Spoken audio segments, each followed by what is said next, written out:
இன்னையோட இந்த வருஷமே முடிஞ்சிருச்சு. லாஸ்ட் இயர் போட்ட வீடியோஸ் எல்லாமே ஒரு ரீகேப் மாரி பார்த்துட்டு இருந்தேன். அப்போ நான் வந்துட்டு 23ல எடுத்த ரெசல்யூஷன் என்னன்னா, நல்ல கன்டென்ட் கொடுக்கணும். அதே மாதிரி நெறைய யூஸ்ஃபுல்லான விஷயங்கள் ஷேர் பண்ணணும். இன்னொன்னு வந்துட்டு மெயினா நான் எடுத்தது என்னன்னா, ஒரு விஷயம் நான் ஃபாலோ பண்ணாத வர, எனக்கு அது நடக்காத வர நான் உங்ககிட்ட கொண்டு வந்து சேர்க்கவே கூடாது அப்படின்னு நெனச்சிட்டு இருந்தேன். அதில நான் பார்த்தது ரீகேப் பண்ணி நான் நெனச்சது வந்துட்டு எல்லாமே ஆல்மோஸ்ட் நான் கவர் பண்ணிட்டேன்னு நெனைக்கிறேன்.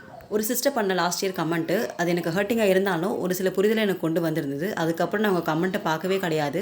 என்னன்னா, "நீ ஒரு விஷயம் ஷேர் பண்றேன்னா, உனக்கு ஃபர்ஸ்ட் அது நடக்கட்டும். அதுக்கப்புறம் நீ எங்களுக்கு ஷேர் பண்ணுன்னு" சொல்லியிருந்தாங்க. அவங்க சொன்ன மாடுலேஷனே வேற. "நீயே வாடகை வீட்ல இருக்க. நீ வெத்தல தீபம் போட்டா வீடு கிடைக்கும்னு நீ சொல்ல வரியா?" அப்படின்னு சொல்லியிருந்தாங்க. ஆனா, அதுக்கப்புறம் நான் திங்க் பண்ணது கரெக்ட் தான்ல அவங்க சொல்றது. நமக்கு ஒரு விஷயம் நடந்ததுக்கு அப்புறம் தான் நம்ம ஷேர் பண்ணணும். நடக்காத வரைக்கும் நம்ம ஷேர் பண்ணவே கூடாதுன்னு சொல்லிட்டு அப்ப நான் டிசைட் பண்ணது. இப்ப நீங்க வீடியோஸ்லாம் எடுத்து பார்த்தீங்கன்னா, எனக்கு நடந்திருக்கு, எனக்கு நடந்திருக்கு. இது கண்டிப்பா செய்யுங்கன்னு தான் நான் சொல்லியிருப்பேனே தவிர, எனக்கு நடக்காதத நான் உங்ககிட்ட ஷேர் பண்ணவே கிடையாது. ஸோ ஜெயிக்க போறவன் சொல்றத விட, ஜெயிச்சவன் சொன்னா உலகம் நம்பும். ஸோ யாருக்குமே ஃப்ரீ அட்வைஸ்ன்னு சொல்லிட்டு உங்களுக்கு நடக்காதத போய் ஷேர் பண்ணவே பண்ணாதீங்க. அது திருப்பி நமக்கே ரிப்பீட் ஆகும்.